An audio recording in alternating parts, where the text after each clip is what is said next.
as I said, that recording is 1911, Morgan thus could give us a circumstantial evidence, but later on we all know the facts. So I'd like to go over three simple definitions. What is a chiasma? A chiasma is a site where the exchange of homologous chromosomes starts. So this is a chiasma. And what is crossing over? Crossing over is the reciprocal exchange of the homologous chromosomes. It is a reciprocal exchange of the homologous chromatic segments. Crossing over is the reciprocal exchange of homologous chromatic segments involving the breakage and rejoining. Okay, so chiasma, keep this in mind, is the site where on the homologous chromosomes where crossover occurs, and crossing over is actually the phenomena of the exchange of homologous chromatic segments involving breaking and rejoining. Crossing over crossing over invariably occurs at the 4-chromatic stage of prophase 1 in meiosis. So that is a tetrad condition if you remember your meiosis classes. Each crossover event involves 2 of the 4 chromatids. Okay. So this is some basics, and as I said, the take-home message of this experiment was that he provided us a circumstantial evidence that physical exchange is indeed occurring between the 2 chromosomes, which results in genetic recombination. However, the proof that Morgan's experiment is a circumstantial evidence. The physical evidence which gave the scientists worldwide to conclude that yes, physical exchange is occurring for genetic recombination, came from the experiments of Creighton and McClintock in 1931. So this, once more.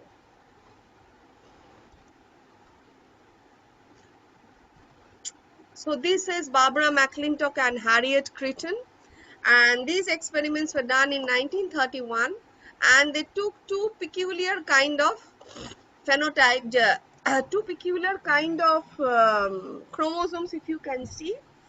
A background, they worked on the corn Zea mays. Okay. Now the study used a corn stain heterozygous for 2 genes on chromosome 9. So they chose a heterozygote for 2 genes. Let's look into the genes. One was C and the other was small c. Capital C encodes for colored seed, small c encodes for colorless seeds. Okay. The second gene they took into consideration was WX. The wild type WX allele produces amylose. The wild type WX allele produces amylose, and the combination of amylose and amylopectin forms normal starch in a corn seed. But the waxy mutant, this was the waxy mutant, lacks amylose and has waxy starch. So these were the 2 genes in consideration, CC, capital C, small c, and WX, normal gene producing amylose, and the other producing the other lacking amylose. Now, another peculiarity, the corn stain in which they chose, another peculiarity was the appearance of each chromosome 9. If you look into the 2 chromosome 9, you can see that the 2 homologs are visibly different. One chromosome 9 has CWX. So one chromosome 9, just a second, has CWX. So this was one chromosome. This was one chromosome 9. It had CWX. So this was 1. And the other chromosome 9 had capital CWX, but there were some cytological markers. Cytological markers means the chromosome having some peculiarity which when observed under a microscope, those peculiar structures can be seen. So what were the cytological markers? The end near the C locus, you can see, the end near the C locus had a darkly staining knob, and the end near the WX locus had a part of the chromosome 8 translocated to it and attached to it. So, as you can see, the two homologues of chromosome 9 differed in their structure. One was CWX normal, small c capital WX normal, and the other homologue had a knob at one end and a part of chromosome 8 at the other end. Now let us go through the event that might have occurred when this kind of heterozygote is interbred. What happens? We have seen the phenomena of crossing over. The moment we see a crossing over like this is happening, see, this is our normal chromosome. So small c and WX. See, so the parentals have CWX. Now the small c gene in the parents has recombined with the WX of the other homologue and is now bearing this translocated part. So it is evident that there has been a recombination event between C and WX. And if you look into the other chromosome, the other gene was WX. Now when this recombined, you can see, so this is how it moves during recombination. So the knob has moved to the other chromosome. So at the start, we are seeing that the knob and the translocated segment of chromosome 8 are a part of one chromosome. But after recombination, as you can see, the knob is a part of another chromosome and the translocated part is of chromosome 8 is in another chromosome. The observation of this changed phenotype, so not phenotype, say changed cytology, chromosomal cytology of the recombinants to that of the parental heterozygotes clearly proved the fact that genetic recombination has occurred. So whenever the genes had recombined, we saw that the cytological features had also recombined. And this proved that indeed genetic exchange is occurring between the two genes concerned. So let us look into the experiment. So this was the one gene with the knob and the extra piece. This was the one gene, this is the one homologue with the knob and the extra piece. This is the other homologue.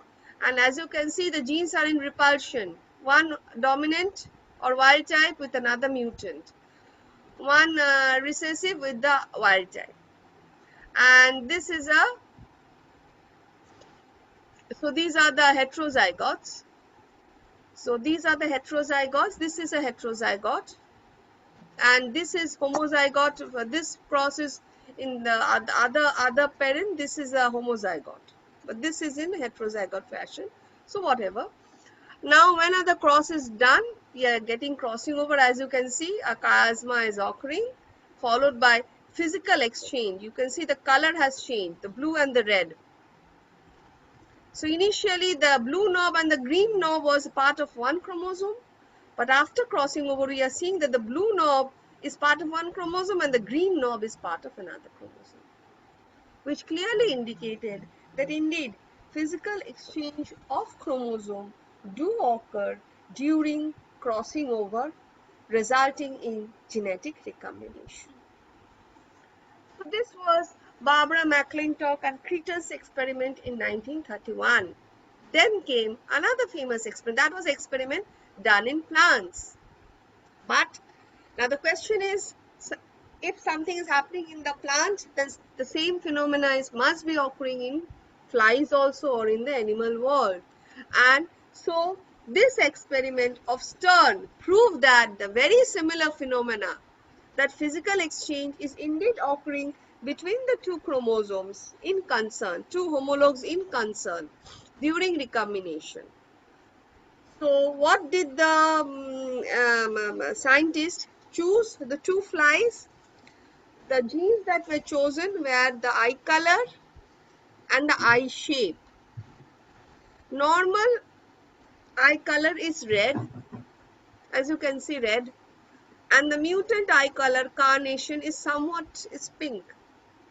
The normal eye shape is oval, but the heterozygous bi-R shape is kidney. It's just like a bean shaped, kidney shaped. So the two genes that were chosen for this experiment were carnation, that's a gene for eye color, and bar, that's a mutant for the eye shape. Another thing we have to keep in mind for this cross was that bar is dominant to wild type. Okay, so bar is a dominant mutation. Now if we look into the cytological markers, now look, so this was a wild type, so the color was wild type and the eye shape was bar shaped. And now let us look at the two chromosomes in concern. This is a female fly. Now the female fly had CAR and the B gene, bar gene, and the wild type for the two. Now look at the two X chromosome. One chromosome had a detached piece of X chromosome and the other homologue had a part of the Y chromosome. Let us look into the male fly. The male fly was carnitine and wild type, and this is the Y chromosome. So as you can see, from this particular female mother, what are the options that we'll be getting? We'll be getting 4 categories of gametes. What are the 4 categories of gametes? So we'll be getting parentals, this one, then parentals, this one, sorry.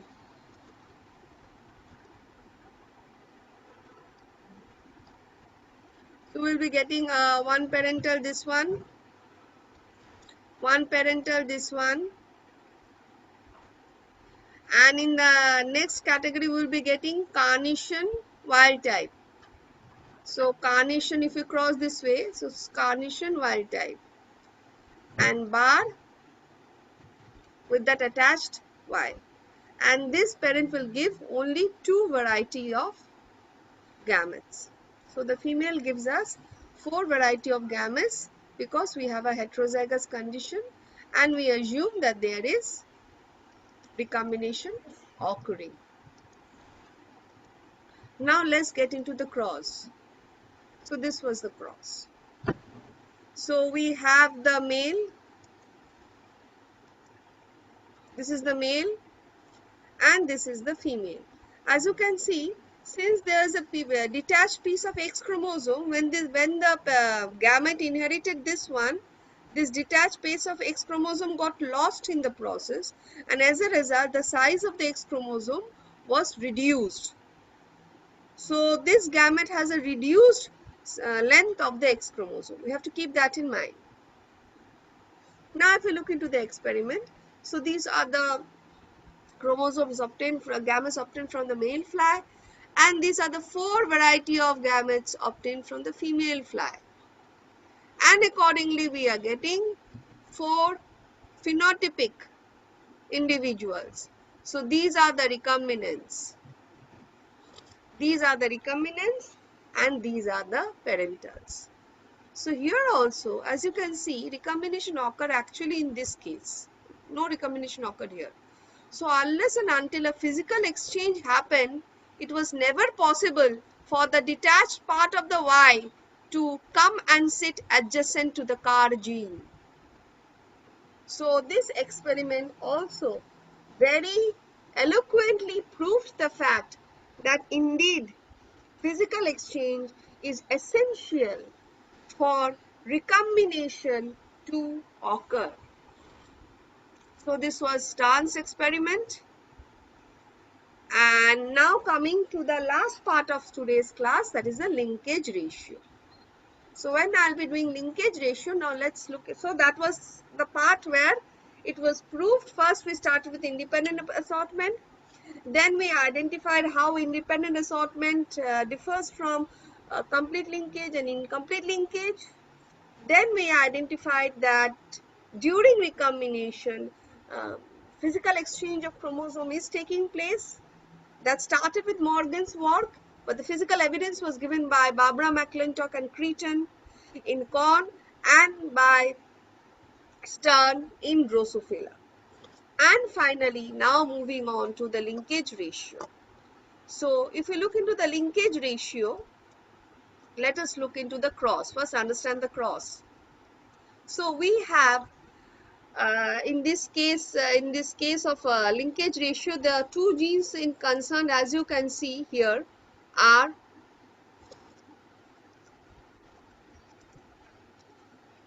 uh, heavy wing ven and brown eye.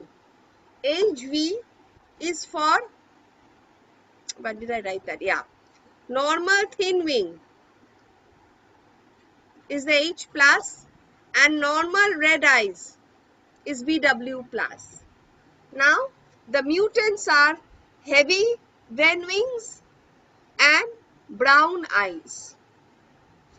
Now, what does we mean by the linkage ratio? We have to assume that if complete linkage exists between two genes, because of their close proximity and the organisms heterozygous at both loci are mated, a unique F2 phenotypic ratio is obtained, which is known as the linkage ratio. So, this is the definition. What does the definition mean? If two genes are linked and we choose a heterozygous, see, the two genes are linked and the heterozygotes of the two genes are interbred. Okay, so if the heterozygous are interbred, then we will get a ratio that is a typical ratio of 1:2:1, which is known as the linkage ratio. Let's get through the cross slowly. Let me walk you through the cross. Let's start with this. So we have a parent. This is the combination of the parent. HV plus W, HV plus W, and HV BW plus HV BW plus. Now gametes are forming.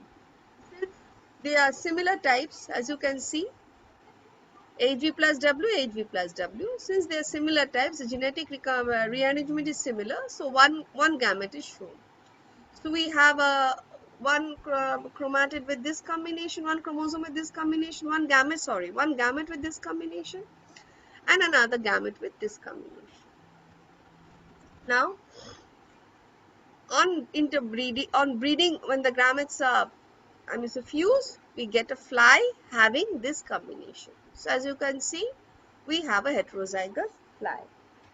Keep in mind, in case of this heterozygous fly, the genes are not in coupling because in one homologue we have the wild type of one gene, while in the other homologue we have the wild type of another gene. So we have to keep in mind that in this case the genes are, sorry.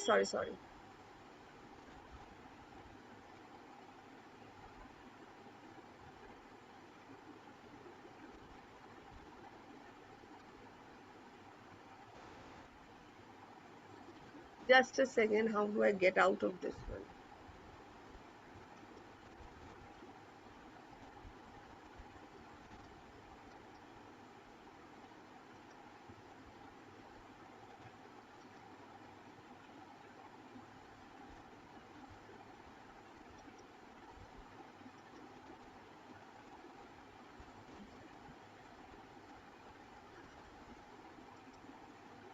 To start with the screen sharing once more.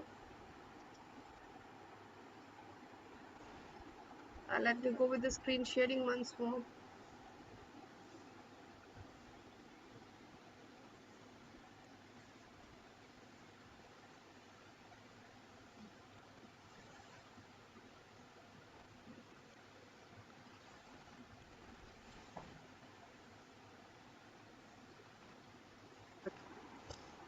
So as I was saying, I got because of the technical glitch, I had to stop in between.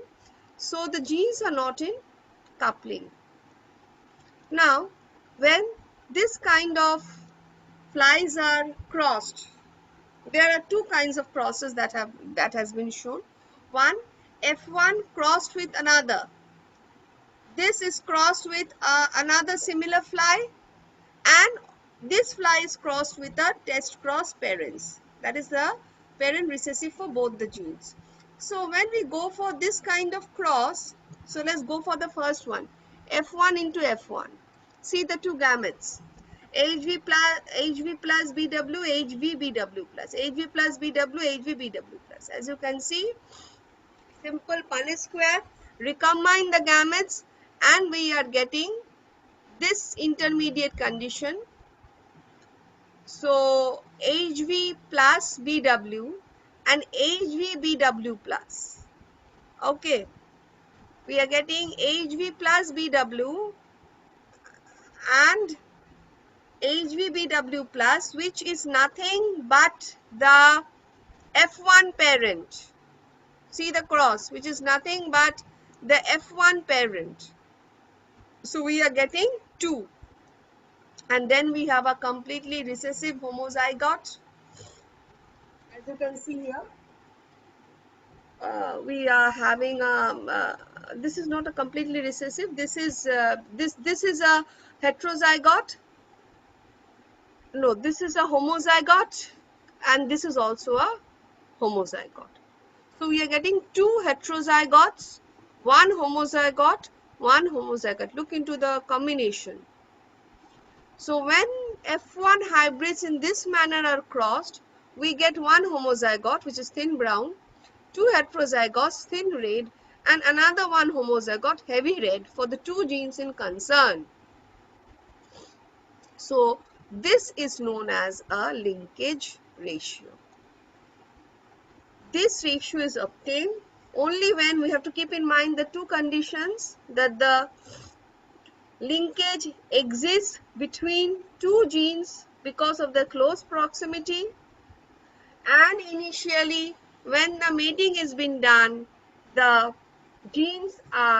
organism is heterozygous for the two loci concerned. So we had a heterozygous organism for the two loci concerned. Okay, then only we get this peculiar linkage ratio. And this is the other cross, the test cross progeny, just to show. So this is the F1 heterozygote, HV plus BW and HV BW plus, and this is the this is the homozygous recessive fly. And what we get thin brown and heavy red. We get the two parents, thin brown and heavy red. Here also, if you see, in any case, we do not get any kind of recombinants. We get the different parental combinations from which the flies have been obtained. So I stop my class today here with the linkage ratio. Oh, just one more thing. I'd like to show you this picture of Strickberger. Here, independent assortment, see what is the ratio? 1:1:1:1. In case of complete linkage, it's always 1:1, parentals and recombinants. In case of incomplete linkage, see the ratio 4:4, that's parentals, 1:1 recombinants. So this ratio or the percentage tells us that whether the genes are linked or not linked. If the recombination frequency is 50%, you have to assume that the genes are independently assorted. If the recombination frequency is less than 50%, then you have to assume that there is some sort of linkage occurring between the two genes. If the recombination percent is 0, that means no recombination has occurred. So the two genes in concern are completely linked. This is a molecular model of recombination that was later on described by Holliday and is famously known as the Holliday structure. I'm not getting into the Holliday structure. Let me finish your syllabus. If you people are interested to know how at the molecular level this phenomena is occurring, then that will be an extra knowledge in your part, and I'll get into that detail later on. And from next day, we'll be starting with the genetic map. So we finish the first part of the chapter today here.